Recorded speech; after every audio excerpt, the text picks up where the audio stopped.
à mes tout premiers balbutiements de direction. J'avais probablement 17 ou 18 ans. On était engagés au Holiday Inn Centre-Ville à mettre sur pied un petit ensemble de jazz pour une soirée de danse. Et puis, j'ai été invité à diriger cet ensemble-là, quoique je ne connaissais pas du tout encore ce qu'était la direction. Et puis, à un moment donné, dans la soirée, on devait jouer la pièce Montego Bay. Et moi, j'avais aucune idée du tempo. J'avais une indication de tempo à 4/4 sur ma partie. Et je demande au batteur, qu'est-ce que c'est le tempo? Qu'est-ce que c'est le tempo? Il me donne le tempo, mais lui, dans sa tête, c'était le tempo en 2. Et moi, je pars en 4. Donc, pour à peu près 8 minutes, on a eu une pièce qui a été jouée à la moitié du tempo, où est-ce que les gens essayaient de danser sur ce tempo de la pièce Montego Bay. Et finalement, pour sauver la situation, il y a un saxophoniste qui s'est levé debout, qui a commencé à improviser.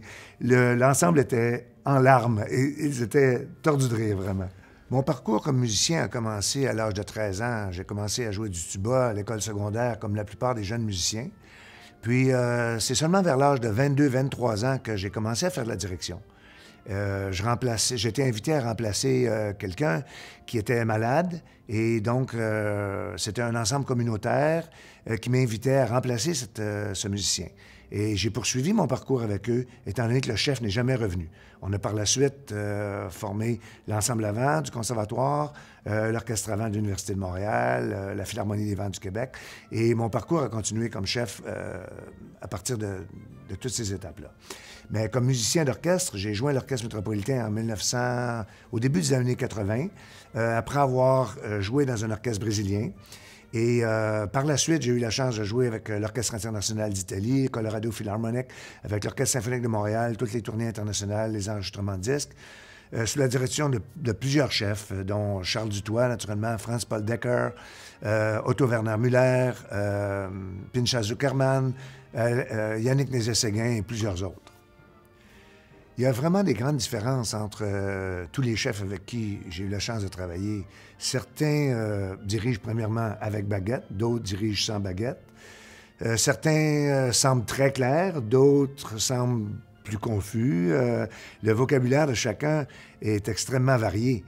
Je dirais qu'il y a une grande individualité que j'ai pu remarquer d'un chef à l'autre, vraiment.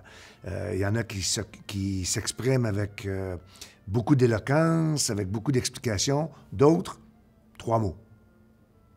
Tous les bons chefs ont une très bonne connaissance de la partition.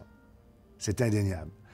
Ils ont une passion pour la communiquer. Ils ont vraiment un vocabulaire qui transmet leur conviction musicale et ils ont une façon de rejoindre, une façon, je dirais, dans le cas de certains chefs même, ils sont contagieux dans leur façon de partager le message, si je peux dire, le message musical. Donc, malgré les différences qu'on a pu observer, ils ont tous cette intensité, cette passion de vouloir rejoindre le musicien, rejoindre le public dans leur façon de communiquer. Un bon chef, c'est premièrement un bon musicien. C'est quelqu'un qui a toute l'habilité d'aller chercher dans la partition tous les éléments, les subtilités, tout ce qu'il y a entre les notes.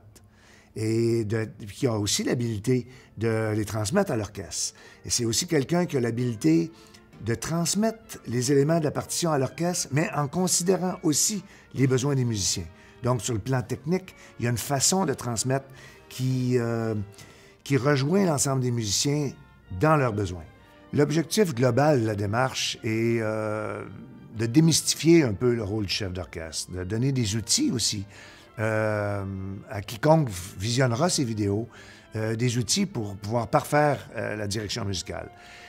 Nous allons toucher les éléments de communication, nous allons toucher les éléments techniques, de façon générale, je dirais la battue, les éléments d'actifs et passifs, les battues de syncope, les éléments d'indépendance des mains et des concepts qui touchent ce qu'on doit tenter d'éviter sur le podium. Ce qui serait intéressant maintenant, ce serait que chacun aille visionner les extraits YouTube qu'on propose et de tenter d'identifier les ressemblances et les différences de tous ces chefs. Parce que c'est de ça dont il sera question dans toutes les capsules vidéo.